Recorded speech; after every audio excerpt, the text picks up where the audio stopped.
Bonjour mesdames et messieurs, bienvenue sur ma chaîne de Game Over, chaîne de voyance avec des plantes, ces nuages et Tarosax et des jeux vidéo spirituels.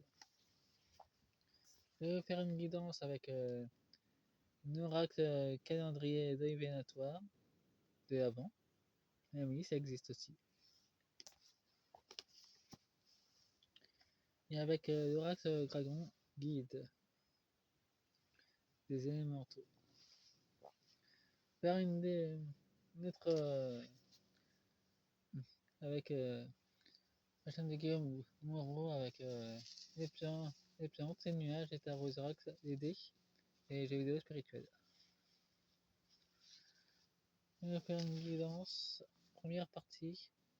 Tirage des vrais dirigeants de la Terre spirituelle de Gaïa. Ceux qui dirigent sur les plans supérieurs. Parce que, outre les marionnettes qu'on voit, les vrais dirigeants sont sur des plans multidimensionnels. Ils gèrent la Terre. Avec harmonie et bienfaisance. Ouais, je reçois beaucoup de merci de leur part. J'avais commencé ce tirage. Il n'était pas du bon côté. Nous avons une salle de l'eau. Nous aurons une communication et une transmission de savoir cette année, alors cette fin d'année 2025. Nous avons à terre un enseignement profond qui a été caché depuis trop longtemps va ressortir au beau milieu de Paris. Par contre, il y aura beaucoup de rues et de routes qui vont s'effondrer. Je ne sais pas où que ça va se produire. Je n'ai pas une carte spirituelle sous les yeux en ce moment. Je ne sais pas du tout que ça va se produire, mais je ressens les tremblements. C'est tout ce que je peux vous dire. Nous avons la carte de l'air. Un nouveau souffle puissant que Gaïa va faire. Va se manifester dans toute Europe. Pas seulement pour l'instant, pour les autres parties du monde, c'est pas encore bien défini. Gaïa se concentre uniquement sur l'Europe en ce moment. Ah, nous avons encore une autre communication avec vous. Ah, je revois les vagues puissantes qui vont faire plus de 4 mètres de haut, qui vont s'abattre sur les côtes françaises, sur les côtes européennes, de tous les pays d'ailleurs, et qui vont être assez puissantes. Surtout, restez pas près des bords de quai. Il faudra vous éloigner pour votre sécurité.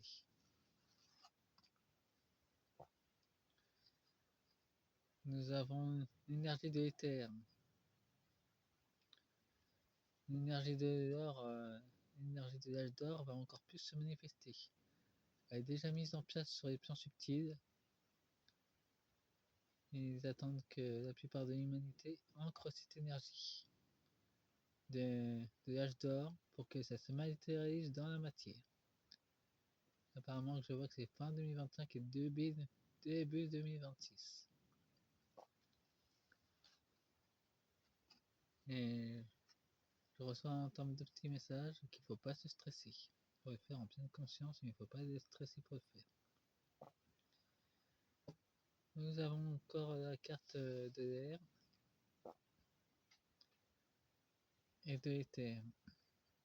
Une grande énergie de canalisation de richesse va se matérialiser. Pas seulement avec ce QFS, mais avec d'autres énergies de fortune. Venant des élémentaux et des gardiens dragons. Enfin, du peuple reptilien dans son ensemble. Qui est très très diversifié. On peut compter les batraciens, les tortinoïdes, les arcs cosmiques comme je les appelle, les dragons, enfin, façon, on est tous connectés à l'univers. On fait tous partie de ces cellules. Alors, pour moi, la plupart des guerres entre reptiles, je trouve ça complètement idiot. Et c'est par intérêt, soit financier, soit territorial, ou soit énergétique. En tout cas, je trouve qu'en tant que dragon incarné, les seuls trucs que j'ai participé avec la plupart des arcs cosmiques, c'est de vrai pour l'amour et l'harmonie. Et oui, il y a aussi des organisations autres que la Fédération Galactique des Mondes qui œuvrent pour l'harmonie. Ça existe aussi. Par contre, elles sont moins connues. Elles sont beaucoup moins grandes que la Fédération Galactique des Mondes, mais elles existaient avant la Fédération Galactique des Mondes. Et elles faisaient un certain maintien d'équilibre. C'est encore le cas aujourd'hui. Nous avons passager, nous avons un déplacement.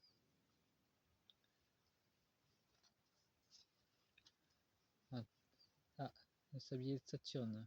Une imitation. On prend transformation. L'éclipse d'hiver.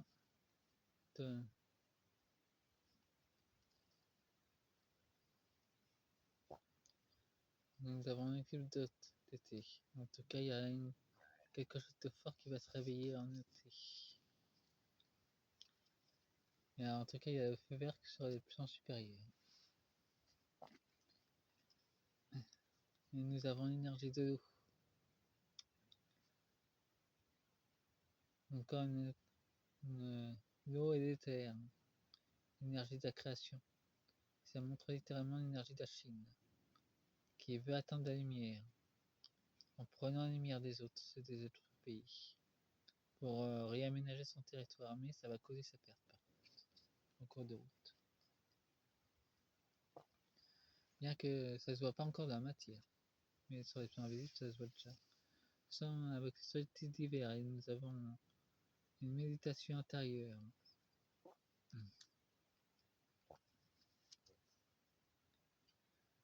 La cape, une illusion, un voile qui commence à se lever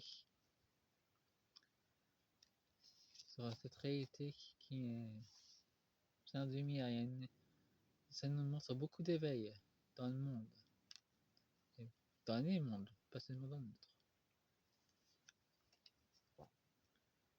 Nous avons la dernière de l'ours. Ça nous montre clairement que l'ours n'est pas content. Enfin, les ours d'autres pays, à part la Russie, sont pas contents. Ils commencent tous à se lever contre l'Europe. Nous avons l'étoile des mages.